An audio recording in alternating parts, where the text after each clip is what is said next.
kalau dia dari pelaksana akan ke ahli ya ini ya. Kemudian pangkat dan golongan masih di bawah jenjang pangkat golongan pendidikannya. Jadi artinya kalau tadi misalnya golongan masih 2C, kemudian lulus ujian PI-nya, dia bisa diusulkan naik pangkatnya menggunakan PI ya. Tetapi dengan melihat yang itu tadi dengan apa kalau dia jabatan fungsional tentunya harus ada formasinya diangkat ke dalam jabatan ahli pertama ya kalau ada formasi untuk ya ada formasinya. Kemudian ada SK kenaikan pangkat terakhir sekurang-kurangnya telah 1 tahun dalam pangkat terakhir. 1 tahun dalam pangkat terakhir, misalnya 2C tadi ya 2C 1 tahun, kemudian lulus ujian PI, kemudian diusulkan kenaikan pangkatnya menggunakan penyelesaian ijazah menjadi ke 3A. Kemudian melampirkan ijazah dan transkrip nilai.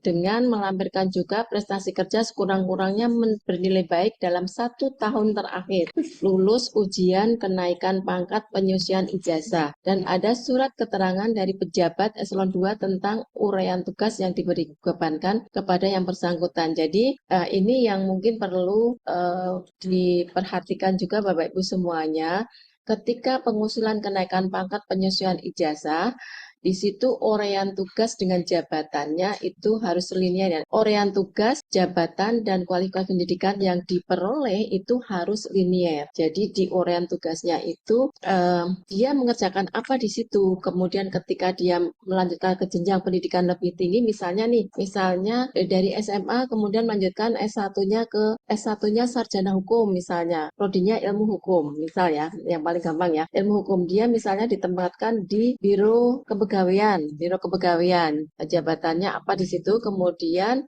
ketika lulus PI di uraian tugasnya itu harus linear. Apa yang bisa apa istilahnya ya Pak yang nyangkut di kualifikasi pendidikan yang dia peroleh saat ini. Artinya harus linear ya, jabatan dan pendidikan yang diperoleh di uraian tugasnya disangkutkan atau memang dia memang real mengerjakan pekerjaan itu di situ sesuai dengan uraian tugas yang dia lakukan. Nah, ini kebanyakan, ini kita sambil sharing juga, kebanyakan di dalam uraian tugas itu ada yang ketika diperiksa oleh teman-teman tidak ada hubungannya sama sekali. Nah, ini yang kadang-kadang mungkin dikembalikan untuk dikoordinasikan kembali apakah ini memang benar yang itu ya. Jadi ini yang paling utama juga itu, juga terutama juga ijazah yang diperoleh juga. Dipastikan ketika nanti ada usulan KPPI ini. Kemudian yang untuk jabatan fungsional tertentu yang pertama tetap ya adanya formasi, kemudian ijazah harus linear dengan jabatan fungsional yang diduduki. Kemudian pangkat golongan masih di bawah jenjang pangkat golongan pendidikannya. SK kenaikan pangkat terakhir sekurang-kurangnya 1 tahun